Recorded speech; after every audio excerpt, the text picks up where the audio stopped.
मानसिक समस्याको बारेमा प्रकाश पार्ने हेतुले हामीले त्रिवी शिक्षण अस्पतालका मनोचिकित्सक प्राध्यापक डाक्टर सरोज प्रसाद ओझालाई हामीले यहाँ निम्ताएका छौँ र डाक्टर साहबले अब यो समस्या सम्बन्धी आफ्नो धारणाहरू प्रस्तुत गर्नुहुनेछ। नमस्कार। कोभिड-19 को महामारीको अहिलेको अवस्था, अहिलेसम्म हामीलाई थाहा छैन यो अवस्था कहिलेसम्म जान्छ। यसले हामी कतिजनालाई संक्रमण गर्न सक्छ र यो संक्रमणको कारणले हाम्रो जीवन के हुन्छ, हाम्रो सामाजिक पारिवारिक जीवन के हुन सक्छ भन्ने कुरा हामी कसैलाई पनि थाहा नभएको वर्तमान परिप्रेक्ष्यको कोभिड-19 को महामारीमा हामीहरू सबैजना एक किसिमको मनोवैज्ञानिक त्रास र डरमा बाँचिरहेको अवस्था चाहिँ छ। सुरुको लकडाउनको समयमा जुन बेलामा महामारी इटलीमा फैलियो, अमेरिकामा फैलियो, चीनमा फैलियो, त्यो बेलाको डर भन्दा अहिले चाहिँ तुलनात्मक रूपमा हामीमा कम भए पनि अझै पनि बहुसंख्यक मानिसहरू यो डर र त्रासको उसमा बाँचिरहेको अवस्था चाहिँ छ। यो डर र त्रासको अवस्थामा आज एकातिर मनोसामाजिक समस्याका कुराहरू विश्व स्वास्थ्य संगठनदेखि लिएर संयुक्त राष्ट्र संघसम्मले पनि सबै राष्ट्रहरूमा कोभिड-19 पछिको महामारी पछिको मनोसामाजिक स्वास्थ्यको बारेमा चर्चा गरिरहेको छ। राज्यहरूले मनोसामाजिक स्वास्थ्यको समस्यालाई कसरी एड्रेस गर्ने भनेर चाहिँ एक किसिमको नोटिस पनि दिएको अवस्था छ। अमेरिकामा त यो कोभिड क्राइसिस पछिको मेन्टल हेल्थ क्राइसिस भनेर पनि एक किसिमले फोरकास्ट गरिसकेको अवस्था छ भने आज हाम्रो नेपालमा पनि नेपाली दाजुभाइ दिदीबहिनीहरू पनि एक किसिमको मनोसामाजिक डर त्रासबाट गुज्रेको अवस्थामा विशेष गरेर पछिल्लो यो लकडाउन पिरियडमा अहिले पत्र पत्रिकामा जुन देखिरहेका छौँ हामीहरूकोमा आत्महत्याको दर बढ्यो भनेर जुन किसिमको एउटा फ्याक्टहरू तथ्याङ्कहरू बाहिर निस्केको अवस्था छ, त्यो बारेमा हामीले अहिले सचेत हुनु धेरै जरुरी किन छ भने विशेष गरेर 15 देखि 40 वर्षका युवा युवतीहरू, विशेष गरेर युवाहरू नै आज यो आत्महत्याबाट मरण भएको अवस्था देखिन्छ विश्वभरि नै। त्यसैले आज हामी साँच्चै नै यो मनोसामाजिक समस्या विशेष गरेर अब आउने दिनमा हुने डिप्रेसनहरू, यो एन्जाइटी डिसअर्डर भन्छ, पोस्ट ट्रमेटिक स्ट्रेस डिसअर्डर भन्छ, यो विभिन्न किसिमको समस्याहरूले गर्दाखेरि आत्महत्याको संख्या बढ्ने क्रम चाहिँ छ। नेपालमा पनि पार्लियामेन्टदेखि लिएर पत्र पत्रिकामा यो आत्महत्याको दर वृद्धि भयो भन्ने जुन तथ्याङ्क छ, हामीले कोभिड-19 भन्दा अगाडिको तथ्याङ्कलाई हेर्यौं भने नेपालमा हरेक दिन 13 देखि 15 जनाले आत्महत्या गर्ने गर्थ्यो भने अहिले आएर यो चाहिँ हरेक दिन चाहिँ 17-18 जनामा करिब 20% मात्र बढेको अवस्था छ। विश्वमा हेर्यौं भने चाहिँ हरेक 40 सेकेन्डमा एकजनाले आत्महत्या गर्छ। कोभिड-19 अगाडिको कुरा गर्दैछौँ। र अमेरिकामा हेर्यो भने हरेक 11 मिनेटमा एकजनाले आत्महत्या गरेर मरण गर्छ। इन्डियामा हरेक 2 मिनेटमा एकजनाले मरण गर्छ आत्महत्याबाट भने नेपालमा हरेक दिन 15 जनाको हाराहारी भएको बेलामा अहिले करिब 20%ले आत्महत्याको दर वृद्धि भएको देखिन्छ। यस तथ्याङ्कलाई मध्यनजर राखेर अब हामीले विशेष गरेर यो युवा युवतीहरू 20 देखि 40 वर्षका उमेरका युवा युवतीहरूमा विशेष गरेर अझ क्वारेन्टाइनमा बसेको अवस्था, आइसोलेसनमा बसेको अवस्था र घर-घरमा लकडाउनमा बसेको अवस्थाले यो मनोसामाजिक समस्याहरूमा एक किसिमको नकारात्मक प्रभाव परेर डिप्रेसन बढेर आत्महत्या गरेको देखिन्छ। किन मानिसले आत्महत्या गर्छ त? मानिस किन आत्महत्या गर्न प्रेरित हुन्छ?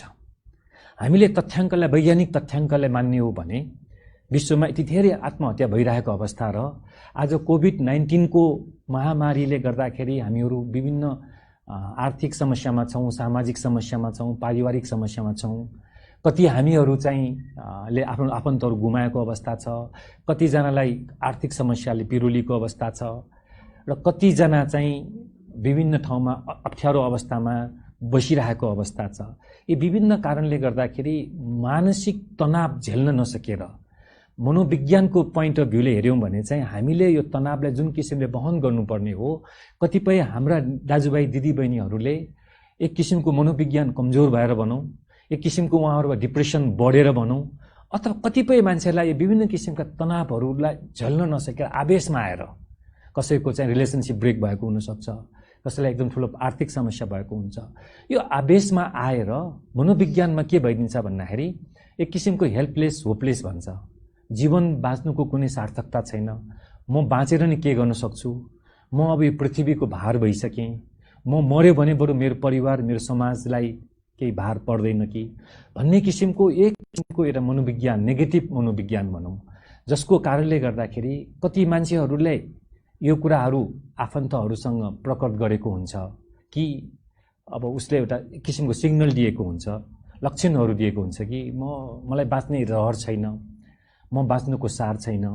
अथवा कोही कोही मानिसहरूले त आत्महत्याको सोच आएपछि तयारीहरू गर्छन्, औषधिहरू, कीटनाशक औषधिहरू किन्न जान्छन्, अथवा चाहिँ डोरीहरू झुन्डिएर मर्नको लागि डोरीहरू किन्न जान्छन्, अथवा विदेशतिर त युरोपहरू अमेरिकातिर त गनहरू, बन्दुकहरूको सहायता पनि लिने गरेको देखिन्छ। त्यसैले हामी हाम्रा नेपाली दाजुभाइ दिदीबहिनीहरू विभिन्न कारणले हाम्रो मनोविज्ञानमा उत्पन्न भएका यस्ता किसिमका नकारात्मक कुराहरूले गर्दाखेरि आवेशमा आएर साँच्चै नै मृत्यु नै मेरो लागि यो अल्टिमेट उपाय हो भनेर सोचेर जब यस्तो किसिमको बानी बेहोराहरू हामीले देख्छौँ, आफन्तहरूले देख्नुहुन्छ, साथीभाइहरूले देख्नुहुन्छ, एकान्तमा बस्ने, एक्लै बस्न रुचाउने, जहिले पनि नकारात्मक कुराहरू गर्ने, अनि सायद म मर्यो भने चाहिँ मेरो परिवार समाजलाई सुख हुन्छ भन्ने किसिमको विभिन्न किसिमको एउटा सुसाइडल थट्सहरू भन्छ, एउटा परिसूचकहरू, यो आत्महत्याभन्दा पहिला आउने जुन किसिमका यो परिसूचकहरू हुन्छ, यस्ता कुराहरू हामीले देख्यौँ, भोग्यौँ। हाम्रा क्वारेन्टाइनमा बस्ने हाम्रो दाजुभाइ दिदीबहिनीहरूले एक्सप्रेस गरेको खण्डमा अथवा हाम्रा परिवारका सदस्यहरूले थाहा पाएको खण्डमा हामीले के बुझ्नुपर्छ भने यो मनोविज्ञान कमजोर त केही समयको लागि मात्र हो, क्षणिक हो। यो क्षणिक टाइममा भएको मनोविज्ञानले मान्छेको ज्यानै लिने, आवेशमा आएर ज्यानै लिने हुनसक्ने भएको हुनाले हामी यसप्रति सतर्क हुनुपर्छ। हामीले यसप्रति चाहिँ विशेष रूपमा के ख्याल गर्नुपर्छ भने हाम्रा यी दाजुभाइ दिदीबहिनीहरूलाई एक किसिमको एउटा सान्त्वना दिनुपर्छ। उहाँहरूको मनमा उब्जेका तनावहरू जसको कारणले उहाँले आफ्नो तनावलाई वहन गर्न नसकेको अवस्था, वहनै गर्न नसकिकन चाहिँ आत्महत्या रोज्ने सम्मको विचार उत्पन्न भएको अवस्थामा उहाँहरूको विचारहरू प्रकट गर्न दिएर, उहाँहरूले बोल्न दिएर, उहाँहरूको मनको कुराहरू बाहिर निकाल्न दिएर, अनि सकिन्छ भने उहाँहरूलाई चाहिँ अरू नजिकका चिकित्सक हुनसक्छ, मनोचिकित्सक हुनसक्छ, मनोविद काउन्सिलिङ गर्ने ठाउँ हुनसक्छ, ती विभिन्न ठाउँहरूमा कनेक्सन गराएर उहाँहरूलाई चाहिँ एक किसिमको यो काउन्सिलिङ विधिबाट, मनोचिकित्सकीय विधिबाट चाहिँ उपचार गर्न सक्यो अथवा काउन्सिलिङ गर्न सक्यो भने पनि हामीले यो आत्महत्याको सोचहरूलाई कम गरेर चाहिँ आत्महत्या हुनुबाट बचाउन सक्छौँ। र अर्कोतिर यो क्षणिक समय हुनसक्छ। अघि हामी भन्यौँ कति समय लाग्छ थाहा छैन, तर अहिलेसम्मको अनुभवमा हामी के देखिरहेछौँ, नेपाल चाहिँ धेरै लक्की के कुरामा छ भने हामीमा भएका भाइरसहरूले त्यति धेरै ज्यान लिएको अवस्था छैन। हामीमा भएको संस्कार, रेजिलियन्स भन्छौँ, भूकम्पपछि 72 सालको भूकम्पपछि पनि नेपालमा धेरै मनोसामाजिक समस्या बढ्छ भनेर विज्ञहरूले फोरकास्ट गरेका थिए। विभिन्न किसिमको depression, post traumatic stress disorder जस्ता रोगहरू बढ्छ भनेको थियो, तर बढेन। त्यो किन बढेन भन्दा हामीहरूको रेजिलियन्स पावर, हामीहरू रोगसँग लड्न सक्ने क्षमता, रोगसँग लड्न सक्ने हाम्रो संस्कार, हाम्रो संस्कृति, हाम्रो जुन किसिमको एउटा चालचलनहरू छ, एकले अर्कालाई सहयोग गर्ने, यो विभिन्न कारणले गर्दाखेरि भूकम्पपछि पनि यी मनोसामाजिक समस्याहरू कम भएको हामीले ज्ञान प्राप्त गरेका छौँ भने अहिले यो महामारीमा पनि हामी बीचको यो जुन संस्कार छ, जुन किसिमको सद्भाव छ, किनभने यो अहिले दुःखमा परेका हाम्रा नेपाली दाजुभाइ दिदीबहिनीहरू जो आर्थिक रूपले विपन्न छ, जो विभिन्न बेरोजगारीले अप्ठ्यारोमा परेको छ, विभिन्न किसिमको आफ्नो जीवनशैलीमा खानेकुराहरूको अभावमा छन् भने हामीले उहाँहरूलाई चाहिँ सहयोग गर्ने बेला हो, सद्भाव देखाउने बेला हो। त्यसैले मलाई कस्तो लाग्छ भन्दाखेरि मनोचिकित्सकको हिसाबले डिप्रेसन, एन्जाइटी भनेको ठुलो मानसिक रोग होइन। हामीहरूमा एक किसिमको समाजमा यो मानसिक रोग भनेपछि यो रोग निको हुँदैन, अब म केही गर्न सक्दिनँ भन्ने जुन नकारात्मक सोच छ त्यो होइन। अहिले यस्तो खालको डिप्रेसन, अझ विशेष गरेर महामारीबाट उत्पन्न भएको रिएक्टिभ डिप्रेसनलाई त बिना औषधि पनि ठिक गर्न सकिन्छ अथवा केही समयको औषधिले पनि ठिक गर्न सकिन्छ। त्यसैले अहिले हाम्रो अहिलेको समय भनेको हामीले यो रोगसँग लड्न सक्ने क्षमता वृद्धि गर्ने, एक किसिमको चाहिँ इम्युनिटी पावर वृद्धि गर्नको लागि हामीले स्वस्थ जीवनशैली अपनाउनुपर्छ। विशेष गरेर हामी लकडाउनमा छौँ भने, क्वारेन्टाइनमा छौँ, हामी आइसोलेसनमा छौँ भने हामीले दैनिक जीवनचर्यालाई चाहिँ एउटा रुटिन बनाएर हामी ठिक टाइममा सुत्ने, ठिक टाइममा उठ्ने, एक दिनमा 7 देखि 8 घण्टा सुत्न सक्यौँ भने हाम्रो शरीरमा एक किसिमको रासायनिक मेलाटोनिन भन्ने रासायनिक पदार्थले हाम्रो इम्युनिटी पावर बढाउन सक्छ। हामीले सन्तुलित खानेकुरा खायौँ। विशेष गरेर भिटामिन सीहरू र घाम भिटामिन डी प्राप्त गर्ने, भिटामिन सी खाने, मल्टिभिटामिन के अरे यो फलफुलहरू खाने, सागपातहरू खाने, सन्तुलित खाना खाने, यसले पनि रोगसँग लड्न सक्ने इम्युनिटी पावर बढाउन सक्छ। हामीले दैनिक एक्सर्साइजहरू, योगाहरू, मेडिटेसनहरू जसले के गर्छ भन्दाखेरि हाम्रो शरीरभित्र उत्पन्न हुने नकारात्मक हर्मोनहरू, विशेष गरेर कर्टिसोल हर्मोन भन्छ, एड्रिनालिन हर्मोन भन्छ, जसले हाम्रो ब्लड प्रेसर हाई गर्न सक्छ, हाम्रो सुगर हाई गर्न सक्छ, भोलि गएर हामीले शारीरिक स्वास्थ्यको कम्प्लिकेसन हुन सक्छ। ती चिज कन्ट्रोल गर्नलाई पनि हामीले व्यायामहरूले नियमित बनाऊ, सन्तुलित खानेकुरा खाउँ, धेरै नकारात्मक न्युजहरू हेरेर मनोबल कमजोर नगरौँ, आत्मबललाई वृद्धि गरौँ, हाम्रो साइकोलोजीलाई स्ट्रङ बनाऊ, मनोविज्ञानलाई स्ट्रङ बनाऊ। हामीले यो कोरोना भाइरस लागिहाल्यो भने पनि हामीले यसको राम्रो पक्ष भनेको 80% भन्दा बढी त आफै एसिम्प्टोमेटिक र के लक्षणै आउँदैन। बाँकी 20%मा पनि कमसेकम 15% हाम्रा यो बिमारीहरूले चाहिँ हामीले त्यति ठुलो असर पनि पर्दैन।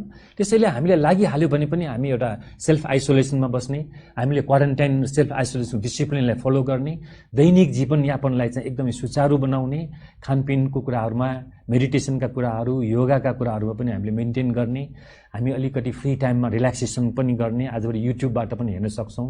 यी विभिन्न किसिमका एउटा स्वस्थ जीवनशैली अपनाएर हाम्रो जीवनलाई पोजिटिभ साइकोलोजी, पोजिटिभ मनोविज्ञानको विकास गरेर जति पनि नेगेटिभ नकारात्मक सोचहरू आएका हाम्रा नेपाली दाजुभाइ दिदीबहिनी जुनसुकै अवस्थामा छ उहाँहरूलाई पनि हामीले उहाँहरूको सान्त्वना, उहाँहरूलाई सहयोग, पारिवारिक सपोर्ट, सामाजिक सपोर्ट दिएर हुन्छ त्यो गरौँ।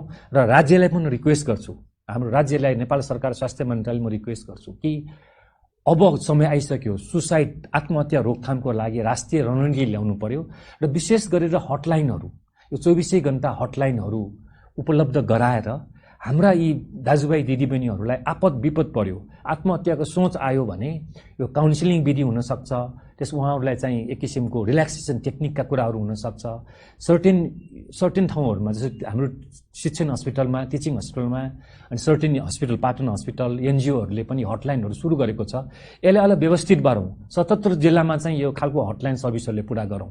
हामीले त्यहाँ हाम्रा नेपाली दाजुभाइ दिदीबहिनीहरूलाई कम्युनिटीमा चाहिँ यो सम्बन्धी तालिम प्राप्त दिएर यो क्वारेन्टाइनमा बसेका हाम्रा नेपाली दाजुभाइ दिदीबहिनीहरू, आइसोलेसनमा बसेकाहरू र घर घरमा बसेकाहरूलाई हामीले यो आत्महत्या रोकथाम सम्बन्धी जनचेतना फैलाउने कुराहरू गरौँ। यो प्रिभेन्सन, यो रोकथाम हुन सक्ने विषय हो। हामी सबैजना मिलेर रोकथाम गर्न सक्छौँ। त्यसैले हामीले स्वस्थ जीवनशैली अपनाऊ, सकारात्मक सोचको विकास गरौँ। कसैलाई पनि आत्महत्याको सोच छ भने हाम्रो त्रिवी शिक्षण अस्पतालदेखि लिएर विभिन्न ठाउँमा हटलाइनहरू छ। नेपाली दाजुभाइ दिदीबहिनीहरूले नेपालभरिबाट, नेपाल बाहिरबाट पनि हाम्रा मनोचिकित्सक साथीहरू छन्, मनोविदहरू छन्, उहाँहरूले टेलिफोनबाट कन्ट्याक्ट गर्नुहोस्, कसरी स्वस्थ जीवन अपनाउने कुराहरू सल्लाह गर्नुहोस्, काउन्सिलिङ चाहिन्छ भने काउन्सिलिङ लिनुहोस्। म प्रतिज्ञा गर्न सक्छु हाम्रो सबैजना साथीहरू, हाम्रा यो प्रोफेसनहरूले यसमा हामीहरूले सक्दो प्रयास गर्नेछौँ। त्यसैले कसैलाई चाहिँ मनोसामाजिक समस्या आयो, कसैलाई आत्महत्याको सोच आयो, अब यो आएपछि मेरो जीवन बर्बाद हुन्छ भन्ने सोच नगरिकन हामी आज राज्य, समाज, परिवार, विश्व नै यो कोभिड-19 को लडाइँमा छौँ। त्यसैले हामी सबैजना मिलेर यो लडाइँमा हामीहरूले उत्तीर्ण सफल हुनु जरुरी छ। स्वस्थ जीवनशैली अपनाऊ, सकारात्मक सोचको विकास गरौँ, आत्मबललाई बलियो बनाऊ। यसो गर्न सक्यो खण्डमा हामीले धेरै कुराहरू, आत्महत्यादेखि मनोसामाजिक समस्यालाई हामीले नियन्त्रण गर्न सक्छौँ, रोकथाम गर्न सक्छौँ, उपचारबाट कम गर्न सक्छौँ।